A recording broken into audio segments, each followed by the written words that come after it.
Haram günah ortasında düşe kalka yoruldum.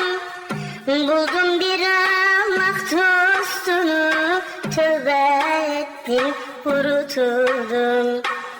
Buldum bir Allah dostunu, tövbe ettim kurutuldum.